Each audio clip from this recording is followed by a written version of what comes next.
TNPSC combined engineering சர்வீஸில் கேட்ட அடுத்த problem, if peacock is 3191529521 then BAC is அப்படின்னு கேட்டிருக்காங்க. அதாவது பீகாக் என்பது இந்த நம்பர் கொடுத்துருக்காங்க, எனில் பீஸ் என்பது என்ன அப்படின்னு கேட்டிருக்காங்க. ஸோ இந்த மாதிரி ப்ராப்ளம் கேட்டிருந்தாங்கன்னா உடனே A to Z வரைக்கும் நம்பர்ஸ் போட்டுக்கோங்க. 1 2 3ன்னு அப் டு 26 வரைக்கும் போட்டுட்டு இப்போ நம்ம இதை டீகோட் பண்ண போகிறோம். எப்படி பண்ணலான்னு பாருங்கள். ஃபஸ்ட்டு பீகாக்கை என்ன நம்பரில் எழுதியிருக்காங்க அப்படின்னு பாருங்கள். ஃபஸ்ட்டு நான் இதை அப்படியே எழுதுகிறேன்.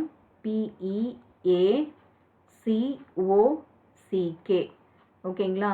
இதுக்கு கரெக்டான நம்பர் என்னன்னு பாருங்கள். பிக்கு நேராக இருக்கிற நம்பர் என்னன்னு பாருங்கள். 16.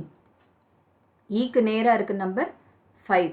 ஏவோட கவுண்ட்டு 1, சியோட கவுண்ட்டு 3, ஓவோட கவுண்ட்டு வந்து 15, அகெயின் சிக்கு 3, கேவோட கவுண்ட்டு 11. இப்போ நமக்கு என்ன கொடுத்துருக்காங்க அப்படின்னு பாருங்கள். ப்ராப்ளமில் என்ன கொடுத்துருக்காங்க அது அப்படியே நம்பர்ஸை வந்து இந்த இடத்துல எழுதிக்கலாம். 3191529521 அப்படின்னு கொடுத்துருக்காங்க. இப்போ இந்த நம்பர்லேருந்து இது ஏதாவது லிங்க் பண்ண முடியுமான்னு பாருங்கள். பிக்கும் 3க்கும் ஏதாவது லிங்க் பண்ண முடியுமா அப்படின்னு பாருங்கள். சரி, இப்போ நான் வந்து ஒவ்வொன்றுத்தையும் லிங்க் பண்ணி கொஞ்சம் யோசிச்சோன்னா நமக்கு வந்துடும். இப்போ இதை வந்து 2ஆல் நான் மல்டிப்ளை பண்ணேன்னா எனக்கு என்ன வரும்? 32ன்னு வரும். 32 - 1 பண்ணேன்னா 31 அப்படின்னு வரும் இந்த நம்பர். ஓகேங்களா? ஸோ ஃபஸ்ட்டு நம்பர் என்னது? 31. அதே போல் செகண்ட் நம்பரும் கரெக்டாக இருக்கா அப்படின்னு செக் பண்ணிக்கலாம். ஸோ இதை 2ஆல் மல்டிப்ளை பண்ணுங்கள். 10 10 - 1 9. ஓகேங்களா? அதாவது கொடுத்துருக்கிற நம்பர் 2 × n - 1 இந்த ஃபார்முலாவை நம்ம அப்ளிகபிள் ஒவ்வொன்றுத்துக்கும் அப்ளை ஆகுதான்னு ஈச் அண்ட் எவ்ரி ஆல்பபெட்ஸ்க்கு நம்ம செக் பண்ணணும். ஃபஸ்ட்டு 2 நம்பர்ஸ் இல்லை ஒரே ஒரு நம்பருக்கு மட்டும் அப்ளை பண்ணிவிட்டு வந்துச்சுன்னா நம்ம எடுத்துக்கூடாது. ஏன்னா ஒரு சில நேரத்தில் எல்லாமே மாறும். ஸோ ஈச் அண்ட் எவ்ரி ஆல்பபெட்ஸுக்கு இந்த ஃபார்முலாவில் இது அப்ளிகபிளாக இருக்கான்னு செக் பண்ணணும். நெக்ஸ்ட் இருக்குது பாருங்கள். 1 2 × 1 2 2 - 1 1.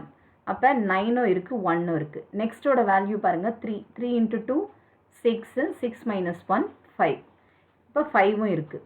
ஓகேங்களா? இப்போ இது வரைக்கும் நம்ம கண்டுபிடிச்சிக்கிறோம். PAC ஓக்கு பாருங்கள். 15 × 2 30 30 - 1 29. அப்போ 29ன்றது ஒரு நம்பர். ஓகேங்களா? 29. நெக்ஸ்ட்டு சிக்கு ஆல்ரெடி நம்ம சிக்கு பார்த்துருக்கோம் 5ன்னு. ஸோ கரெக்டாக இருக்குது. நெக்ஸ்ட்டு கேவோட நம்பர் என்னது? 11 11 × 2 22 22 - 1 இட்ஸ் 21. 21ன்றது ஒரு நம்பர். ஓகேங்களா? கேக்கான நம்பர். இப்போ இதுலேருந்து நம்ம என்ன எழுதணும்? பீஸுக்கு எழுதணும். ஓகேவா? இப்போ PEACE. பிக்கு என்ன வந்துச்சு? பிக்கு நம்ம என்ன கண்டுபிடிச்சோம்? 31. ஓகேங்களா? ஈக்கு என்ன கண்டுபிடிச்சோம்? இஎஸ் 9. ஈக்கு வந்து 9. ஏக்கு என்ன கண்டுபிடிச்சோம்? AS 1. சிக்கு சின்னா 3 × 2 6 6 - 1 is 5. ஈக்கு என்ன கண்டுபிடிச்சிருந்தோம்? சிக்கு 9. ஓகேவா? ஸோ ஆன்சர் என்னன்னு பார்த்தீங்கன்னா 319159 இந்த மாதிரி ஆப்ஷனில் இருக்கான்னு பாருங்கள். ஒன்ஸ் இது அப்ளிகபிள் ஆச்சு அப்படின்னா நம்ம ஈஸியாக நம்ம என்ன பண்ணலாம்? ஃபைண்ட் அவுட் பண்ணலாம். அப்போ 31959 அப்படின்றது ஆப்ஷன் ஏல நமக்கு கிடைச்சிருக்கு. ஓகேங்களா?